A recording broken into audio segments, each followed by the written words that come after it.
लोकांच्या घराची स्वप्न पूर्ण करताना आपल्या घराचं स्वप्न मात्र बाजूला राहतं. आईचं स्वप्न होतं गावाकडे आपलं एखादं छोटंसं टुमदार घर असावं. 4 वर्षापूर्वीच्या मोठ्या पावसात गावाकडचं जुनं घर कोलमडून पडलं. मग इकडची तिकडची मदत मिळवत एक छोटंसं घर उभं राहिलं. खरं तर लोकांच्या घराची स्वप्न पूर्ण करताना इंजिनियर म्हणून खूप बारीक सारीक गोष्टींचा विचार करावा लागतो. त्यांना हव्या नको असणाऱ्या सगळ्या गोष्टी बारकाईने बघाव्या लागतात. लोक म्हणतात इंजिनियर बनायला काय लागतं? डिग्री.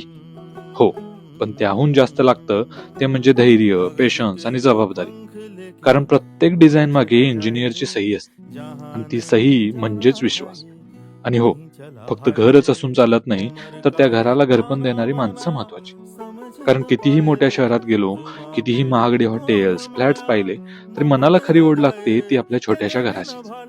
कारण घरात असते आपल्याला समजून घेणारी माणसं. काही लोकांसाठी घर मोठं असतं, तर काहींसाठी छोटंसं. पण माणूस मोठा तोच ज्याच्या घरात माणुसकी असते.